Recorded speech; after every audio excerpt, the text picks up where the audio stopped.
अस्सलाम वालेकुम सत श्री अकाल। एक पिंड पंजाब दा चैनल दी टीम अज गोजरा दे एक मुहल्ला मॉडल सिटी दे विच आई है जी।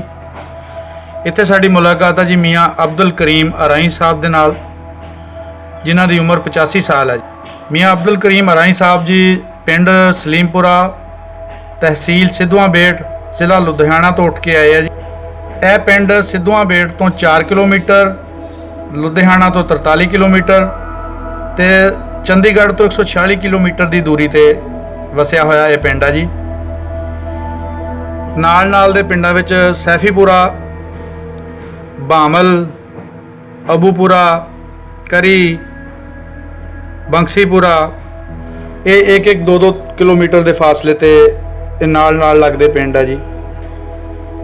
जगराओं, नकोदर, जंडियाला, फ्लोर ये नेड़े नेड़े लगते शहर है जी। इस पिंड की टोटल आबादी 2931 है तो टोटल घर 578 है जी। 10 किलोमीटर के फासले तक इस पिंड के लागे लागे कोई रेलवे स्टेशन नहीं है, जबकि लुधियाना बड़ा रेलवे स्टेशन है जो कि 39 किलोमीटर के फासले पर वाक़या है। तो आओ अज साडी टीम बजुर्गों के नाल तुहाडी मुलाकात करवाती है तो बजुर्गों नाल गलबात करके उन्होंने हालात जिंदगी, उन्होंने हालात वाक़यात के बारे गलबात करते हैं जी। अगर तुसी अपना नाम दसना पसंद करो तो। मेरा नाम मियाँ अब्दुल करीम है। साढ़े खानदान नूं मियाँ कहते सी और असी अराई फैमिली नाल ताल्लुक रखते हैं। वालिद साहब मेरे हैडमास्टर सी DB हाई स्कूल कुटाड़े। असी अपने पिंड सलेमपुर सिद्धवां बेट छुट्टियां गुजारने वास्ते आ गए और इत्थे रह रहे सी। 26 अगस्त नूं एक ज़बरदस्त हमला होया साढ़े तो मजीद मगरबी जानब, साढ़े तो 3 मील मगरब की जानब आखिरी पिंड सी तिहाड़ा, ज़िला लुधियाने का पिंड, आखिरी पिंड। उस तो अगला पिंड ज़िला फिरोजपुर का किशनपुर पिंड सी। उन्हां दा शाम नूं बंदा तिहाड़े की तरफ आया, एक बंदा घाह कट रहा सी, उन्होंने कहता जाके दस दी अपने पिंड कल नूं असीं हमला करना। जिन्हां दा पैगाम, जिहड़ा बंदा पैगाम लेके आया सी, वो कौन सीगा? वो सिखा का नुमाइंदा सी, किशनपुर तो आया सी। किशनपुर के नंबरदार जैलदार या उन्होंने लोगों ने भेजा सी, इस ख्याल ना मेरे ख्याल च कि ये लोग दौड़ जाएंगे, पिंड खाली हो जाएगा, इसे लुट लाँगे। लेकिन उत्थे जैलदार साहब सी, साढ़े रिश्तेदार अजीज़ जैलदार हदायतुल्ला, उन्होंने दाएँ बाएँ दे सब पिंडों में इतला भेज के अपने बंदे सद ले, जिन्हें शिकारी बंदूकों वाले वो भी सद ले। मेरे चाचा जी मियाँ 2 समुंदर भी बुला लिया। ये लोग जमा हो गए। दरिया के पार तो भी 2 लोग ऐसे आए जिन्होंने पास दस्ती बनाई मशीन गन्ना सी, अपने मशीन गन ने तोपां सी, वो बनाइया सी।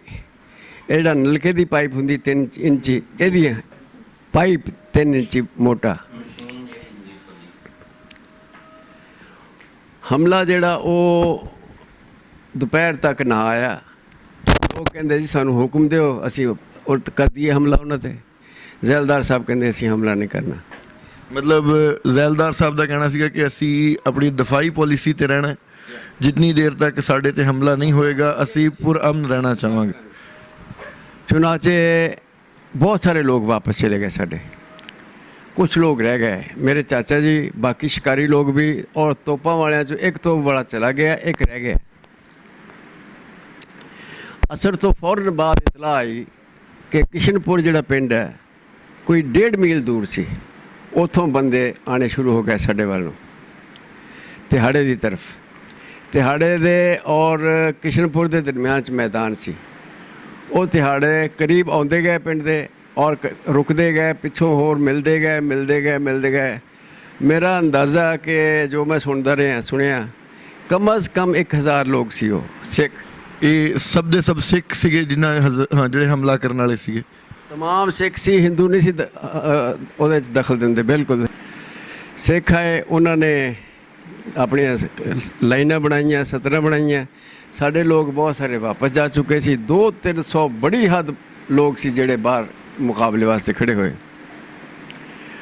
ਉਹ ਕੋਈ 350 ਗਜ਼ ਤੇ ਆ ਕੇ ਉਹਨਾਂ ਨੇ ਫਿਰ ਨਾਅਰਾ ਲਗਾਇਆ, ਸਤਿ ਸ੍ਰੀ ਅਕਾਲ, ਜੋ ਬੋਲੇ ਸੋ ਨਿਹਾਲ, ਔਰ ਚਪਟੇ। ਜਿਸ ਵਕਤ ਉਹਨਾਂ ਦੇ ਕੋਲ ਕਿਹੜੇ ਹਥਿਆਰ ਉਸ ਵਕਤ ਤੁਸੀਂ ਕਹਿ ਸਕਦੇ ਹੋ? ਤਮਾਮ ਹਥਿਆਰ। ਸਿੱਖ ਦੇ ਕੋਲ ਕਿਰਪਾਨ ਹਮੇਸ਼ਾ ਹੁੰਦੀ ਹੈ, ਹਰ ਵਕਤ ਹੁੰਦੀ ਹੈ। ਉਹ ਦਿਨ ਹੋਵੇ ਰਾਤ ਹੋਵੇ ਉਹਨਾਂ ਨੇ ਨਾਲ ਲਗਾਈ ਹੁੰਦੀ, ਤੁਸੀਂ ਦੇਖਿਆ ਸੁਣਿਆ ਹੋਵੇਗਾ, ਤਸਵੀਰਾਂ ਦੇਖੀਆਂ ਹੋਣਗੀਆਂ। ਸਭ ਮੁਸੱਲਹ ਤਲਵਾਰਾਂ ਉਹਨਾਂ ਨੇ ਕੱਢ ਲਈਆਂ ਔਰ ਕੱਢ ਕੇ ਫਿਰ ਚਪਟੇ। ਜਿਸ ਵਕਤ ਚਪਟੇ ਜਿਹੜੇ 200-300 ਸਾਡੇ ਬੰਦੇ ਸੀ ਉਹ ਦੌੜ ਕੇ ਪਿੰਡ 'ਚ ਵੜ ਗਏ। ਮੇਰੇ ਚਾਚਾ ਜੀ ਦੋਸਤ ਮੁਹੰਮਦ ਸਾਹਿਬ ਔਰ ਇਹਨਾਂ ਦੇ ਨਾਲ ਇੱਕ ਮੁਹੰਮਦੀ ਸ਼ਿਕਾਰੀ ਸੀ, 2-3 ਹੋਰ ਸੀ ਜਿਨ੍ਹਾਂ ਦੇ ਨਾਮ ਮੈਨੂੰ ਨਹੀਂ ਯਾਦ, ਔਰ ਤੋਪ ਵਾਲਾ ਬੰਦਾ। ਮੇਰੇ ਚਾਚਾ ਜੀ 'ਚ ਕਮਾਂਡਰਾਨਾ ਸਲਾਹੀਅਤਾਂ ਸੀ। ਇੱਕ ਵੱਟ ਸੀ ਉੱਚੀ, ਉਹਦੇ ਨਾਲ ਬੂਝੇ ਵੀ ਸੀ।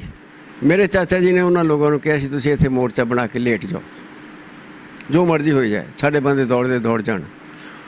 ਔਰ ਫਰਮਾਇਆ ਕਿ ਜਿਹੜੇ ਸਾਹਮਣੇ ਹਮਲਾਵਰ ਆ ਰਹੇ ਆ, ਜਦੋਂ ਮੇਰੇ ਫੈਰ ਦੀ ਜ਼ਦ 'ਚ ਆ ਜਾਣਗੇ ਮੈਂ ਹੁਕਮ ਦਿਆਂਗਾ ਤਾਂ ਫੈਰ ਕਰਨਾ ਤੁਸੀਂ। ਪਹਿਲਾਂ ਮਤਲਬ ਸਾਡੇ ਮੁਸਲਮਾਨਾਂ ਦੀ ਤਰਫੋਂ ਇੱਥੇ ਤੱਕ ਸੀਗਾ ਕਿ ਜਿੰਨੀ ਦੇਰ ਤੱਕ ਫਾਇਰ ਵੀ ਨਹੀਂ ਹੋਏਗਾ ਤੁਸੀਂ ਇਕਦਾਮ ਕੋਈ ਨਹੀਂ ਚੱਕਣਾ। ਚੁਨਾਚੇ ਉਹ ਕਰੀਬ ਆ ਗਏ ਤੇ ਫਿਰ ਚਾਚਾ ਜੀ ਨੇ ਆਰਡਰ ਦਿੱਤਾ ਫੈਰ ਦਾ। ਉਹਦੇ 'ਚ ਇੱਕ ਤੋਪ ਵੀ ਚੱਲੀ ਜਿਹਦੀ ਆਵਾਜ਼ 3-3 ਮੀਲ ਤੱਕ ਗਈ। ਉਸ ਫੈਰ ਨੇ ਜਿਹੜਾ ਇਹਨੂੰ ਕਹਿ ਲਓ ਤੁਸੀਂ ਇਕੱਠਾ ਫੈਰ ਇਹਨੂੰ ਕਿਆ ਕਵਾਂਗੇ ਅਸੀਂ। ਇਹ ਫੈਰ ਜਦੋਂ ਹੋਇਆ ਇਹਦੇ 'ਚ ਤੋਪ ਵੀ ਚੱਲੀ ਔਰ ਇਸ ਫੈਰ ਨੇ ਉਹਨਾਂ ਨੂੰ ਪਲਟਾ ਦਿੱਤਾ।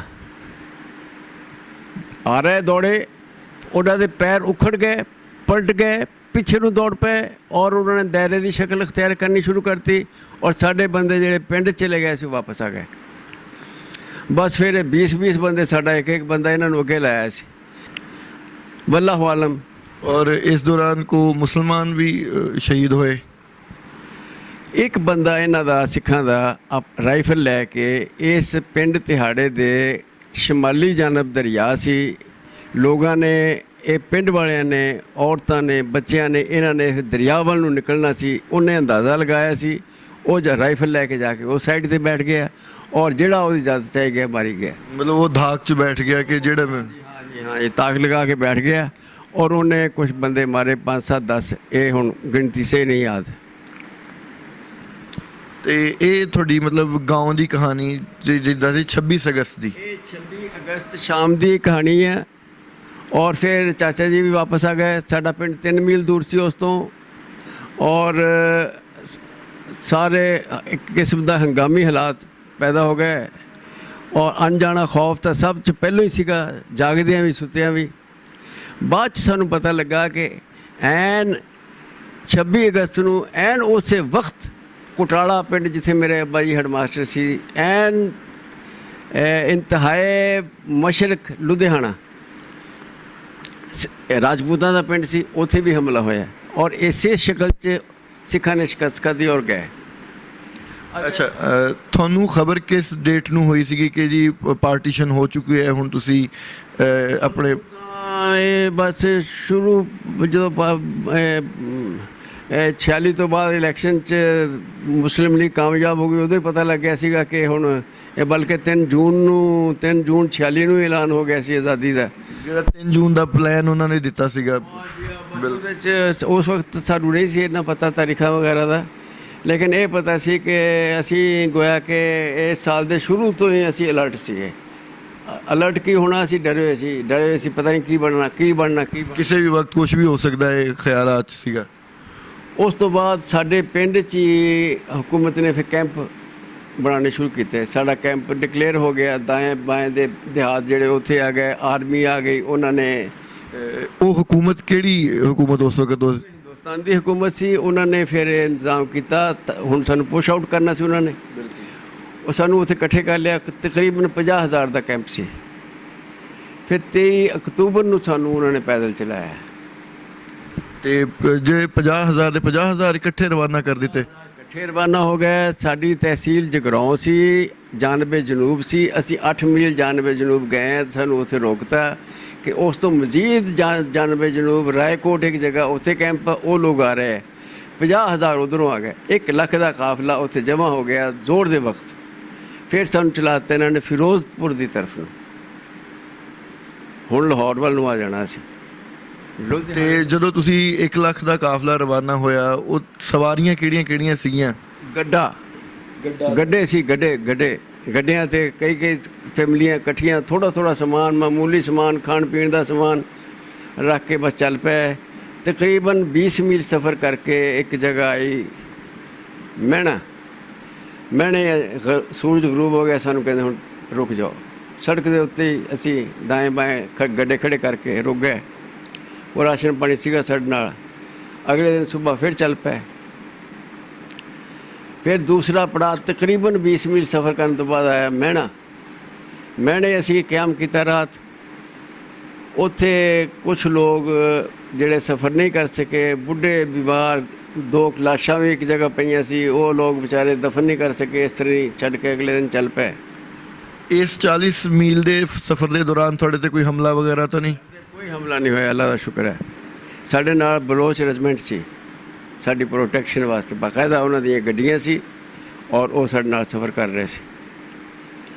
ਫਿਰ ਸਾਡੀ ਤੀਸਰੀ ਮੰਜ਼ਿਲ ਸ਼ੁਰੂ ਹੋ ਗਈ ਫਿਰੋਜ਼ਪੁਰ ਤੋਂ 20 ਮੀਲ ਇੱਧਰੋਂ। ਅਗਰ ਪਾਕਿਸਤਾਨ ਵੱਲੋਂ ਦੇਖੀਏ ਤਾਂ ਪਰੇ, ਉੱਧਰੋਂ ਅਗਰ ਦੇਖੀਏ ਤਾਂ 20 ਮੀਲ ਕੋਈ 4-5 ਮੀਲ ਤੇ ਸਾਡੇ ਤੋਂ ਫਿਰੋਜ਼ਪੁਰ ਸੀ, ਮੱਲਵਾਲ। ਅਸੀਂ ਉੱਥੇ ਰੁਕ ਗਏ। ਸ਼ਾਮ ਪੈ ਗਈ, ਕਿਆਮ ਹੋ ਗਿਆ। ਰਾਤ ਨੂੰ ਕੋਈ 10-11 ਵਜੇ ਫਿਰ ਫਾਇਰਿੰਗ ਹੋਈ। ਅਸੀਂ ਡਰ ਗਏ, ਗੱਡੀਆਂ ਠਵੜ ਗਏ, ਬੁਰਾ ਹਾਲ, ਪਰੇਸ਼ਾਨੀ, ਘਬਰਾਹਟ ਵੀ। ਮੌਤ ਆ ਗਈ, ਬਸ ਹੁਣ ਆ ਗਈ ਮੌਤ। ਸਿੱਖਾਂ ਨੇ ਹਮਲਾ ਕਰਤਾ। ਲੇਕਿਨ ਸਾਡੇ ਨਾਲ ਜਿਹੜੀ ਆਰਮੀ ਸੀ, ਉਹਨਾਂ ਨੇ ਦੇਖਿਆ ਸੀ ਹਮਲਾਵਰ ਆਏ ਸੀ। ਇਹਨਾਂ ਨੇ ਫਿਰ ਮਸ਼ੀਨ ਗਨ ਚਲਾਈ ਸੀ। ਉਹ ਤੜ ਗੋਲੀਆਂ ਦੱਸਦੀਆਂ ਸੀ ਕਿ ਮਸ਼ੀਨ ਗਨ ਹੈ। ਉਹ ਫਿਰ ਦੌੜ ਗਏ ਸੀ, ਬਚਾਅ ਹੋ ਗਿਆ ਸਾਡਾ। ਅਗਲੇ ਦਿਨ ਸੁਬਾਹ ਅਸੀਂ ਚੱਲੇ ਔਰ ਅੱਲਾ ਦਾ ਸ਼ੁਕਰ ਹੈ ਚੌਥਾ ਦਿਨ। ਔਰ ਅਸੀਂ ਹੈਡ ਗੰਡਾ ਸਿੰਘ ਵਾਲਾ ਤੋਂ ਦਰਿਆ ਅਬੂਰ ਕੀਤਾ। ਹੈਡ ਦੇ ਪਰਲੀ ਤਰਫ ਹਿੰਦੁਸਤਾਨ ਹੈ, ਉਰਲੀ ਤਰਫ ਪਾਕਿਸਤਾਨ ਹੈ। ਹੈਡ ਗੰਡਾ ਸਿੰਘ ਦੇ ਪਰਲੀ ਤਰਫ ਹਿੰਦੁਸਤਾਨ ਹੈ, ਉਰਲੀ ਤਰਫ ਪਾਕਿਸਤਾਨ ਹੈ। ਉਹ ਉੱਥੇ ਉਹ ਕੋਈ ਪੁਆਇੰਟ ਵੀ ਹੈ ਜਿੱਥੇ ਉਹ ਲੋਕਾਂ ਨੂੰ ਚੈੱਕ ਕਰਦੇ, ਹੁਣ ਮੈਨੂੰ ਯਾਦ ਨਹੀਂ। ਉੱਥੇ ਅਸੀਂ ਉਸ ਤੋਂ ਬਾਅਦ ਇੱਕ ਰਾਤ ਉੱਥੇ ਗੱਲ ਬਣ ਰਹੇ ਹਾਂ। ਫਿਰ ਅਸੀਂ ਕਸੂਰ ਆ ਗਏ, ਕਸੂਰ ਤੋਂ ਲਾਹੌਰ ਆ ਗਏ, ਲਾਹੌਰ ਤੋਂ ਤੇ ਇਹ ਸਾਰੇ ਮਾਮਲਾ ਜਦੋਂ ਤੋਂ ਤੁਸੀਂ ਕਹਿ ਰਹੇ ਸੀਗੇ ਕਿ 26 ਅਗਸਤ ਦੀ ਰਾਤ ਜਦੋਂ ਸਿੱਖਾਂ ਨੇ ਹਮਲਾ ਕੀਤਾ, ਉਦੋਂ ਤੋਂ ਲੈ ਕੇ ਪਾਕਿਸਤਾਨ ਪਹੁੰਚਣ ਤੱਕ ਕੋਈ ਐਸਾ ਵਾਕਿਆ ਜਿਹੜਾ ਤੁਸੀਂ ਸਮਝਦੇ ਹੋਵੋ ਕਿ ਅੱਜ ਤੱਕ ਤੁਸੀਂ ਜ਼ਿਹਨ 'ਚੋਂ ਉਹ ਦੁੱਖਾਮੇਜ਼ ਵਾਕਿਆ ਜਾਂ ਅਫਸੁਰਦਾ ਵਾਕਿਆ ਜਾਂ ਖੂਨੀ ਕਿਸਮ ਦਾ ਵਾਕਿਆ ਜਿਹੜਾ ਤੁਸੀਂ ਸਮਝਦੇ ਹੋ ਕਿ ਮੈਨੂੰ ਕਦੀ ਭੁੱਲ ਨਹੀਂ ਸਕਦਾ ਉਹ? ਜੇ ਦੇਖੋ, ਵਾਕਿਆ ਤਾਂ ਸਾਰਾ ਹੀ ਨਾ ਭੁੱਲਣ ਵਾਲਾ, ਕਿਉਂਕਿ ਉੱਥੇ ਉਸ ਵਕਤ ਦੀ ਜਿਹੜੀ ਕੈਫੀਅਤ ਸੀ, ਹਰ ਛੋਟਾ ਬੜਾ ਜਿਹੜਾ ਉਹ ਖੌਫ 'ਚ ਮੁਬਤਲਾ ਸੀ। ਔਰ ਇਹ ਦਾएं ਬਾएं ਹਮਲੇ ਵੀ ਹੁੰਦੇ ਸੀ। ਸਾਡਾ ਹੀ ਜਿਹੜਾ ਕਾਫਲਾ ਸੀ ਇਹ ਅੱਧਾ ਰੋਕ ਲਿਆ ਗਿਆ ਸੀ ਕਿ ਅੱਧੇ ਲੋਕ ਜਾਣਗੇ ਪਾਕਿਸਤਾਨ 'ਚੋਂ ਸਿੱਖਾਂ ਦਾ ਕਾਫਲਾ ਆ ਰਿਹਾ, ਉਹ ਬਖਰੀਅਤ ਆਏਗਾ ਤੇ ਇਹਨੂੰ ਭੇਜਾਂਗੇ। ਉਸ ਦੌਰਾਨ ਪਿਛਲੇ ਵਾਲਿਆਂ ਤੇ ਉਹਨਾਂ 'ਤੇ ਵੀ ਹਮਲਾ ਕੀਤਾ, ਨੁਕਸਾਨ ਹੋਏ। ਅੱਛਾ, ਇਹ ਕਿਸ ਹੱਦ ਤੱਕ ਗੱਲ ਦਰੁਸਤ ਹੈ ਕਿ ਜ਼ਿਆਦਾਤਰ ਹਮਲਾਵਰ ਕਿਹਾ ਜਾਂਦਾ ਤਾਰੀਖ 'ਚ, ਇੰਡੀਆ ਵਾਲੇ ਆਪਣੀ ਜਗ੍ਹਾ 'ਤੇ ਗੱਲ ਕਹਿੰਦੇ ਨੇ ਕਿ ਤੁਸੀਂ ਵੀ ਮਜ਼ਾਲਮ ਕੀਤੇ, ਅਸੀਂ ਆਪਣੇ ਹਕਾਇਕ ਪੇਸ਼ ਕਰਦੇ ਹਾਂ ਤਾਰੀਖ ਦੇ ਕਿ ਜੀ ਸਿੱਖਾਂ ਨੇ ਜ਼ਿਆਦਾ ਮਜ਼ਾਲਮ ਕੀਤੇ। ਤੁਸੀਂ ਕੀ ਸਮਝਦੇ ਹੋ ਕਿ ਹਿੰਦੂਆਂ ਨੇ ਵੀ ਕੁਝ ਇਸ ਕਿਸਮ ਦੇ ਜ਼ੁਲਮ ਬਰਬਰੀਅਤ ਦੀ ਤਾਰੀਖ ਰਕਮ ਕੀਤੀ, ਸਿੱਖਾਂ ਨੇ ਕੀਤੀ, ਔਰ ਮੁਸਲਮਾਨ ਦਿਫਾਈ ਸੀਗੇ ਜਾਂ ਮੁਸਲਮਾਨ ਵੀ ਹਮਲਾਵਰ ਸੀਗੇ? ਹਮਲਾਵਰ ਇਹਨਾਂ ਨੇ ਹਮਾਕਤ ਕੀਤੀ। ਇਹਨਾਂ ਨੇ ਰਾਵਲਪਿੰਡੀ ਸਿੱਖਾਂ 'ਤੇ ਹਮਲਾ ਕੀਤਾ, ਪਹਿਲੋਂ ਕੀਤਾ। ਔਰ ਤਾਰਾ ਸਿੰਘ ਦੀ ਬੇਟੀ ਗਾਲਬਨ ਸੁਣਿਆ ਮੈਂ ਕਿ ਮੈਨੂੰ ਸਹੀ ਯਾਦ ਨਹੀਂ, ਉਹ ਮਾਈ ਗਈ। ਉਹਨੇ ਫਿਰ ਐਲਾਨ ਕੀਤਾ, ਐਲਾਨ ਜੰਗ। ਔਰ ਉਸ ਤੋਂ ਬਾਅਦ ਸ਼ੇਖੂਪੁਰੇ ਮੁਸਲਮਾਨਾਂ ਨੇ ਜ਼ਿਆਦਤੀ ਕੀਤੀ। ਸ਼ੇਖੂਪੁਰੀ ਸਿੱਖ ਮਾਰ ਖਾ ਕੇ ਕੱਟ ਵੱਢ ਹੋ ਕੇ ਉੱਥੇ ਸਲੇਮਪੁਰ, ਸਾਡੇ ਸਲੇਮਪੁਰ ਸਿੱਧਵਾਂ ਵੇਟ ਥਾਣਾ ਸੀ, ਉੱਥੇ ਲੋਕ ਪਹੁੰਚੇ ਔਰ ਇਹਨਾਂ ਨੇ ਗੜਬੜ ਕੀਤੀ। ਅਗਰ ਇਹ ਉਹਨਾਂ ਨਾਲ ਗੜਬੜ ਨਾ ਕਰਦੇ, ਉਧਰ ਵਾਲੇ ਉਧਰ ਨਾ ਕਰਦੇ, ਤਾਂ ਕੋਈ ਆਪਣੇ ਆਰਾਮ ਨਾਲ ਸੀ ਆ ਜਾਂਦੇ ਕੋਈ। ਔਰ ਜਿੱਥੇ ਤੱਕ ਹਿੰਦੂ ਔਰ ਸਿੱਖਾਂ ਦਾ ਜਿਹੜਾ ਹੈ, ਹਿੰਦੂ ਕਿਸ ਹੱਦ ਤੱਕ ਸ਼ਾਮਿਲ ਸੀਗੇ ਇਸ ਹਮਲਾਵਰੀ ਦੇ ਵਿੱਚ? ਉਹ ਇਹ ਆਪਣੇ ਅਮਨ ਨਾਲ ਆਪਣੇ ਘਰਾਂ 'ਚ ਬੈਠੇ ਰਹੇ, ਹਿੰਦੂ ਸਿੱਖ ਹਮਲਾ ਕਰਦੇ ਸੀ, ਮੁਸਲਮਾਨ ਦਿਫਾ ਕਰਦੇ ਸੀ। ਲੜਾਈ ਹਿੰਦੂ ਸਿੱਖਾਂ ਦੀ ਔਰ ਮੁਸਲਮਾਨਾਂ ਦੀ ਹੁੰਦੀ ਸੀ। ਔਰ ਜਿੱਥੇ ਤੱਕ ਅਸੀਂ ਇਹ ਸੁਣਦੇ ਹਾਂ ਕਿ ਜੀ ਲਾਤਾਦਾਦ ਬੱਚਿਆਂ ਦੀ ਅਸਮਤ ਦਰੀ ਕੀਤੀ ਗਈ ਔਰ ਉਹਨਾਂ ਨੂੰ ਕਾਟ ਕੇ ਫੈਂਕ ਦਿੱਤਾ ਗਿਆ ਮੁਸਲਮਾਨਾਂ ਨੂੰ ਸਿੱਖਾਂ ਦੀ ਤਰਫੋਂ, ਇਹਦੇ ਬਾਰੇ ਤੁਸੀਂ ਕੀ ਕਹਿਣਾ ਚਾਹੋਗੇ? ਇਹ ਬਿਲਕੁਲ ਸਹੀ ਆ, ਬਿਲਕੁਲ ਸਹੀ ਆ। ਜਿਹੜੇ ਪਿੰਡਾਂ 'ਚ ਇਹ ਲੋਕਾਂ ਨੇ ਹਮਲਾ ਕੀਤਾ ਔਰ ਗਾਲਬ ਆ ਗਏ, ਉੱਥੇ ਇਹਨਾਂ ਨੇ ਮਾਲ ਵੀ ਲੁੱਟਿਆ ਔਰ ਇਸਮਤਾਂ ਵੀ ਲੁੱਟੀਆਂ। ਕਿਆ ਦੱਸੀਏ ਤੁਹਾਨੂੰ, ਬੜੇ ਮਜ਼ਾਲਮ ਹੋਏ ਆ। ਇਹਦੇ ਫਿਗਰਸ ਆਏ ਆ ਬਾਕਾਇਦਾ ਤਾਰੀਖ 'ਚ ਫਿਗਰ। ਤੇ ਪਾਕਿਸਤਾਨ 'ਚ ਤੁਸੀਂ ਆ ਕੇ ਮੁਕੀਮ ਹੋ ਗਏ? ਪਾਕਿਸਤਾਨ 'ਚ ਅਸੀਂ ਆ ਗਏ ਮਾਸ਼ਾਅੱਲਾ। ਇੱਥੇ ਫਿਰ ਸਾਨੂੰ ਗੋਜਰੇ ਦੇ ਕਰੀਬ ਹੀ ਚੱਕ, ਉੱਥੇ ਜ਼ਮੀਨ ਅਲਾਟ ਹੋ ਗਈ ਮੇਰੇ ਦਾਦਾ ਜੀ ਦੇ ਨਾਮ, ਕਿਉਂਕਿ ਉਹਨਾਂ ਦੀ ਜ਼ਮੀਨ ਸੀ ਉਧਰ। ਤੇ ਉਹ ਕਿਹੜੇ ਪਿੰਡ 'ਚ ਜ਼ਮੀਨ ਅਲਾਟ ਹੋਈ ਸੀ? ਜਾਮਾਰਾ 163 ਗਾਬੇ। ਤੇ ਜਦੋਂ ਤੁਸੀਂ ਇੱਥੇ ਆ ਕੇ ਸੈਟਲ ਹੋ ਗਏ, ਰਹਿਣਾ ਸ਼ੁਰੂ ਹੋ ਗਏ, ਜੋ ਜ਼ਮੀਨ ਅਲਾਟ ਹੋ ਗਈ, ਉਸ ਤੋਂ ਬਾਅਦ ਕਿਸ ਤਰ੍ਹਾਂ ਤੁਸੀਂ ਬਿਹਤਰੀ ਆਉਂਦੀ ਦੇਖੀ ਜ਼ਿੰਦਗੀ 'ਚ? ਜਦੋਂ ਕਿਤਨੇ ਕੁ ਦਿਨ ਲੱਗੇ ਜਾਂ ਕਿਤਨਾ ਕੁ ਵਕਤ ਲੱਗਿਆ ਜਦੋਂ ਜ਼ਿੰਦਗੀ ਤੁਸੀਂ ਆਪਣੇ ਬਹਾਓ 'ਚ ਆਉਂਦੀ ਦੇਖੀ? ਬਾਤ ਇਹ ਹੈ ਕਿ ਹਰ ਬੰਦੇ ਦੀ ਆਪਣੀ ਆਪਣੀ ਸੋਚ ਔਰ ਸਮਝ ਹੈ। ਬਹੁਤ ਸਾਰੇ ਲੋਕਾਂ ਨੇ ਤਾਂ ਕਿਉਂਕਿ ਲੁੱਟੇ ਫੁੱਟੇ ਆਏ ਸੀ, ਇੱਕ ਖੁਦ ਗਰਜ਼ੀ ਆ ਗਈ ਕਿ ਹੁਣ ਜੀ ਅਸੀਂ ਅਗਰ ਟੁੱਟਾ ਫੁੱਟਾ ਮਕਾਨ ਛੱਡ ਕੇ ਆਏ ਤਾਂ ਹੁਣ ਸਾਨੂੰ ਬੜਾ ਮਕਾਨ ਮਿਲ ਜਾਵੇ, ਹੁਣ ਸਾਨੂੰ ਕਾਰਖਾਨਾ ਮਿਲ ਜਾਵੇ, ਹੁਣ ਸਾਨੂੰ ਆਹ ਮਿਲ ਜਾਵੇ। ਖੁਦ ਗਰਜ਼ੀ ਨੇ ਆਪਣੇ ਪਾँव ਫੈਲਾ ਲਏ ਔਰ ਦਿਲੋਂ ਦਿਮਾਗ 'ਤੇ ਕਬਜ਼ੇ ਕਰ ਲਏ ਔਰ ਲੋਕ ਖੁਦ ਗਰਜ਼ੀ 'ਚ ਹੀ ਪੈ ਗਏ ਔਰ ਹੁਣ ਤੱਕ ਪਏ ਹੋਏ ਹੈ। ਔਰ ਅਸੀਂ ਲੋਕਾਂ ਨੇ ਤਾਂ ਅੱਲਾ ਦਾ ਸ਼ੁਕਰ ਹੈ ਕਿ ਮੇਰੇ ਵਾਲਦ ਸਾਹਿਬ ਹੈਡ ਮਾਸਟਰ ਸੀ, ਤਾਂਦਿਆਂ ਵਾਲੇ ਇੱਧਰ ਆ ਕੇ ਅਪਾਇੰਟਮੈਂਟ ਹੋ ਗਈ। ਅਸੀਂ ਜਾ ਕੇ ਆਪਣੇ ਮੁਤਮਿਨ ਆਰਾਮ ਨਾਲ ਜ਼ਿੰਦਗੀ ਗੁਜ਼ਾਰੀ। ਮੇਰੇ ਦਾਦਾ ਜੀ ਮੁਤਮਿਨ ਆਪਣੀ ਜਗ੍ਹਾ, ਮੇਰੇ ਚਾਚੇ ਆਪਣੀ ਜਗ੍ਹਾ। ਅਸੀਂ ਲੋਕ ਇਹਨਾਂ ਸ਼ੋਰ ਸ਼ਰਾਬੇ 'ਚ ਨਹੀਂ ਪਏ। ਇੰਡੀਆ ਦਾ ਇੱਕ ਜਗਰਾਵਾਂ ਹੈ, ਉੱਥੇ ਕੋਈ ਮੇਲਾ, ਰੋਸ਼ਨੀ ਮੇਲਾ ਲੱਗਦਾ ਹੁੰਦਾ ਸੀ, ਉਹਦੇ ਬਾਰੇ 'ਚ ਅਗਰ ਤੁਸੀਂ? ਸਾਡੇ ਸਲੇਮਪੁਰ ਸਿਧਮਾ ਬੇਟ ਸਾਡੇ ਪਿੰਡ ਤੋਂ ਬਿਲਕੁਲ, ਇਹ ਸਾਡਾ ਤਹਿਸੀਲ ਹੈੱਡਕੁਆਟਰ ਸੀ ਔਰ ਮੇਲਾ ਲੱਗਦਾ ਸੀ ਰੋਸ਼ਨੀ ਦਾ। ਗਾਲਬਨ ਤਾਰੀਖ ਇਹਦੀ 1 ਅਪ੍ਰੈਲ ਸੀ, ਸਹੀ ਮੈਨੂੰ ਯਾਦ ਨਹੀਂ। ਰੋਸ਼ਨੀ ਦਾ ਮੇਲਾ ਬਹੁਤ ਮਸ਼ਹੂਰ ਸੀ। ਲੁਧਿਆਣੇ 'ਚ ਵੀ ਲੱਗਦਾ ਸੀ ਮੇਲਾ। ਬਸ ਇੱਥੇ ਫਿਰ ਮੇਲਾ ਲੱਗਦਾ ਸੀ ਤਾਂ ਉਹ ਕਹਿੰਦੇ ਹੁੰਦੇ ਸੀ ਜਗਰਾਵਾਂ ਠੰਡੀਆਂ ਛਾਵਾਂ। ਮੋਗਾ ਇੱਕ ਸ਼ਹਿਰ ਸੀ ਕੋਈ 10-15 ਮੀਲ ਜਾਨਬੇ ਮਗਰਬ ਫਿਰੋਜ਼ਪੁਰ ਦੀ ਤਰਫ ਜਾਈਏ, ਮਸ਼ਰਕ ਦੀ ਤਰਫ ਲੁਧਿਆਣਾ ਸੀ ਜਗਰਾਓਂ ਤੋਂ। ਅਸੀਂ ਕਹਿੰਦੇ ਹੁੰਦੇ ਲੋਕਾਂ ਦੇ ਮੂੰਹਾਂ ਤੋਂ ਮੈਂ ਸੁਣਿਆ ਸੀ ਜਗਰਾਵਾਂ ਠੰਡੀਆਂ ਛਾਵਾਂ, ਲੁਧਿਆਣੇ ਲੋ ਵਗਦੀ, ਮੋਗੇ ਪੈਰ ਨਾ ਪਾਵਾਂ, ਲੁਧਿਆਣੇ ਲੋ ਵਗਦੀ, ਜਗਰਾਵਾਂ ਠੰਡੀਆਂ ਛਾਵਾਂ। ਉਹ ਬਸ ਇੱਕ ਲਗਾਓ ਸੀ ਆਪਣੇ ਦੇਸ਼ ਨਾਲ। ਇਹ ਜਿਹੜੀ ਸਾਰੀ ਪਾਰਟੀਸ਼ਨ ਹੋਈ 1946, 47, 48, 3 ਸਾਲ ਦਾ ਬੜਾ ਬੇਸਕੂਨੀ ਦਾ ਇਹ 3 ਸਾਲ ਦਾ ਅਰਸਾ ਦੋਨਾਂ ਮੁਲਕਾਂ ਵਾਸਤੇ ਸੀਗਾ। ਇਹਨੂੰ ਅਗਰ ਤੁਸੀਂ ਇੱਕ ਫਿਕਰ ਇਹਦੇ ਵਿੱਚ ਕਹਿਣਾ ਚਾਹੋਗੇ ਤੁਹਾਡੀ ਆਪਣੀ ਸੋਚ ਦੇ ਲਿਹਾਜ਼ ਨਾਲ, ਕਿ ਤੁਸੀਂ ਕੀ ਸਮਝਦੇ ਹੋ ਕਿ ਇਹ ਕਿਸ ਕਿਸਮ ਦਾ ਵਾਕਿਆ ਸੀਗਾ? ਮੈਂ ਇਹ ਕਹੂੰਗਾ ਕਿ ਅੱਜ ਤੱਕ ਫਤਿਹ ਆਏ, ਉਹਨਾਂ ਨੇ ਮੁਲਕ ਫਤਿਹ ਕੀਤੇ, ਹੁਕੂਮਤਾਂ ਕੀਤੀਆਂ, ਮੁਸਲਮਾਨਾਂ ਨੇ 1000 ਸਾਲ ਹੁਕੂਮਤ ਕੀਤੀ ਹਿੰਦੁਸਤਾਨ 'ਚ। ਇਸ ਤਰ੍ਹਾਂ ਹੋਰ ਦੂਸਰੇ ਮਮਾਲਿਕ 'ਚ ਵੀ ਇਹ ਕੰਮ ਹੋਏ, ਲੇਕਿਨ ਤਬਾਦਲਾ ਆਬਾਦੀ ਕਦੇ ਨਹੀਂ ਸੀ ਹੋਇਆ ਅੱਜ ਤੱਕ ਤਾਰੀਖ 'ਚ। ਇਹ ਪਹਿਲਾ ਤਬਾਦਲਾ ਆਬਾਦੀ ਹੈ ਤਾਰੀਖ, ਔਰ ਇਤਨੇ ਬੜੇ ਪੈਮਾਨੇ ਤੇ, ਇਤਨੇ ਬੜੇ ਪੈਮਾਨੇ ਤੇ, ਔਰ ਉਹਦੇ ਨਾਲ ਬਹੁਤ ਲੋਕਾਂ ਦਾ ਨੁਕਸਾਨ ਹੋਇਆ। ਔਰ ਇਹ ਜਿਨ੍ਹਾਂ ਨੇ ਪਾਸ ਕੀਤਾ ਉਹਨਾਂ ਨੇ ਮੁਸਲਮਾਨਾਂ ਨਾਲ ਬੜੀ ਜ਼ਬਰਦਸਤ ਦੁਸ਼ਮਣੀ ਕੀਤੀ, ਅੰਗਰੇਜ਼ਾਂ ਨੇ ਔਰ ਹਿੰਦੂਆਂ ਨੇ। ਅਸੀਂ ਸੁਣਨ 'ਚ ਆਇਆ ਕਿ ਟ੍ਰੇਨਾਂ ਦੀਆਂ ਟ੍ਰੇਨਾਂ ਕੱਟ ਕੇ ਉਹਨਾਂ ਨੇ ਭੇਜ ਦਿੱਤੀਆਂ। ਇਹ ਵੀ ਕਈ ਅਸੀਂ ਹਕਾਇਕ ਦੇਖਣ 'ਚ ਆਇਆ ਕਿ ਜੀ ਸਿੱਖਾਂ ਜਾਂ ਹਿੰਦੂਆਂ ਨੇ ਜਾਂ ਜਿਨ੍ਹਾਂ ਨੇ ਵੀ ਉੱਥੇ ਕਤਲੋ ਗਾਰਤ ਕੀਤੀ ਕਿ ਪੂਰੀਆਂ ਦੀਆਂ ਪੂਰੀਆਂ ਟ੍ਰੇਨਾਂ ਵੀ ਖੂਨ ਆਲੂਦ। ਇਹ ਬਿਲਕੁਲ ਸਹੀ ਹੈ। ਬਹੁਤ ਤਾਰੀਖ 'ਤੇ ਬਾਰ-ਬਾਰ ਆਉਂਦਾ। ਹਰ ਸਾਲ 14 ਅਗਸਤ ਨੂੰ ਮਜ਼ਾਮੀਨ ਛਪਦੇ ਆ ਅਖਬਾਰਾਂ 'ਚ, ਲੋਕ ਆਪਣੀਆਂ ਸਟੋਰੀਆਂ ਸੁਣਾਉਂਦੇ ਆ। ਉਹ ਪਾਣੀ ਖਤਮ ਹੋ ਗਿਆ, ਉਹ ਟ੍ਰੇਨ ਦਾ ਇੰਜਣ ਉਤਾਰ ਕੇ ਲੈ ਗਏ, ਸਿੱਖ ਆ ਗਏ, ਉਹਨਾਂ ਨੇ ਤਮਾਮ ਲਾਸ਼ਾਂ ਨਾਲ ਅਟ ਗਈਆਂ, ਭਰ ਗਈਆਂ ਟ੍ਰੇਨਾਂ, ਇੰਜਣ ਲਾ ਕੇ ਲਾਹੌਰ ਪਹੁੰਚਾ ਦਿੱਤਾ। ਬਸ ਬਹੁਤ ਜ਼ੁਲਮ ਹੋਇਆ ਜੀ। ਅੱਛਾ, ਇੱਕ ਸਵਾਲ ਜਿਹੜਾ ਮੈਂ ਉਹ ਸਿਆਸੀ ਮਤਲਬ ਮੁਆਸ਼ਰਤੀ ਮਾਮਲਾ ਤੋਂ ਥੋੜ੍ਹਾ ਜਿਹਾ ਹਟ ਕੇ ਮੈਂ ਪੁੱਛਣਾ ਚਾਹਾਂਗਾ ਕਿ 1947 ਦੇ ਵਿੱਚ ਤੁਸੀਂ ਦੱਸਿਆ ਤੁਸੀਂ 15 ਬਰਸ ਦੇ ਸੀਗੇ, ਅਤੇ 1947 ਦਾ ਜ਼ਿੰਦਗੀ ਗੁਜ਼ਾਰਨ ਦਾ ਲੋਕਾਂ ਦਾ ਤਰੀਕਾ ਔਰ ਅੱਜ ਦਾ ਬਹੁਤ ਜ਼ਿਆਦਾ ਤਬਦੀਲੀ, ਹੈਲ ਆਫ ਡਿਫਰੈਂਸ ਇਹਨੂੰ ਕਹੋ ਕਿ ਜ਼ਮੀਨ ਆਸਮਾਨ मतलब इतनी तब्दीली जिंदगी च आ चुकी है, तुसी की महसूस करते हो? क्या अज भी तुसी उस जिंदगी नूं मिस करते हो या इस जिंदगी च तुसी ज़्यादा कंफर्टेबल हो जदीद दुनिया दी? उस वक्त हर लेवल का ही आदमी मेरे ख्याल च कनात पसंद सी और बाइज्जत रोटी खानी चाहता सी और हलाल दे तेल नूं तरजीह दिंदे सी।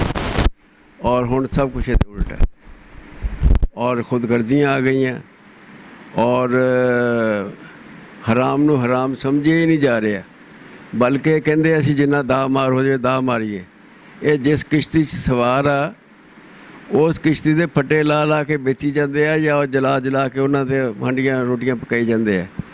ਇਹ ਗਦਰ ਜਿਹਨੂੰ ਅਸੀਂ ਕਹਿੰਦੇ ਆ, ਪਾਰਟੀਸ਼ਨ ਜਿਹੜੀ ਹੈ, ਇਸ ਤੋਂ ਪਹਿਲੇ ਕਿਆ ਕਦੀ ਕੋਈ ਤਾਸੁਬ, ਮਜ਼ਹਬੀ ਤਾਸੁਬ ਜਾਂ ਕੋਈ ਫਿਰਕਾ ਵਾਰਾਨਾ ਤਾਸੁਬ ਜਾਂ ਇਸ ਕਿਸਮ ਦੇ ਜਦੋਂ ਪਿੰਡਾਂ ਦੇ ਵਿੱਚ ਜ਼ਿੰਦਗੀ ਦੇ ਵਿੱਚ ਰਹਾਇਸ਼ ਸੀਗੀ ਜਾਂ ਰਹਿਣਾ ਸੀਗਾ, ਗੁੱਲਾ ਮਿਰਨਾ ਸੀਗਾ, ਕਿਆ ਉਹਦੇ 'ਚ ਕੋਈ ਫਰਕ ਰੱਖਿਆ ਜਾਂਦਾ ਸੀ ਇੱਕ ਦੂਸਰੇ ਦੇ ਨਾਲ? ਇਹ ਇੰਤਹਾਈ ਇਤਮਾਦ ਨਾਲ ਹਿੰਦੂ ਮੁਸਲਿਮ ਸਿੱਖ ਜਿਹੜੇ ਸਾਰੇ ਰਹਿ ਰਹੇ ਸੀ। ਬਿਲਕੁਲ ਕਦੇ ਐਸਾ ਨਹੀਂ ਹੋਇਆ ਕਿ ਮੁਸਲਮਾਨ ਲੜਕਾ ਜਾ ਰਿਹਾ ਤਾਂ ਸਿੱਖਾਂ ਦੇ ਕਾਬੂ ਆ ਜਾਏ ਤਾਂ ਉਹ ਕਤਲ ਕਰ ਦੇਣ ਉਹਨੂੰ ਜਾਂ ਉਹਨਾਂ ਦਾ ਕੋਈ ਸਾਡੇ ਕਾਬੂ ਆ ਜਾਏ, ਨਾ ਨਾ ਬਿਲਕੁਲ ਨਹੀਂ। ਬਹੁਤ ਸਾਡੇ ਦਾਦਾ ਜੀ ਮੇਰੇ ਪੜ੍ਹਾਉਂਦੇ ਸੀ, ਉਹ ਸਿੱਖ ਹਿੰਦੂ ਤਮਾਮ ਲੋਕ ਉਹਨਾਂ ਦਾ ਬਹੁਤ ਅਦਬ ਕਰਦੇ ਸੀ, ਲਿਹਾਜ਼ ਕਰਦੇ ਸੀ। ਇਹ ਸਾਰੇ ਸ਼ੀਰੋ ਸ਼ੱਕਰ ਸੀ। ਔਰ ਅਸੀਂ ਰੋਜ਼ਿਆਂ 'ਚ ਰੋਜ਼ਾ ਖੋਲ੍ਹਣ ਲੱਗੇ ਹਾਂ ਤੇ ਹਿੰਦੂ ਬੰਦਾ ਜਿਹੜਾ ਜਲੇਬੀਆਂ ਦਾ ਥਾਲ ਲਿਆ ਰਿਹਾ ਅਫਤਾਰੀ ਵਾਸਤੇ।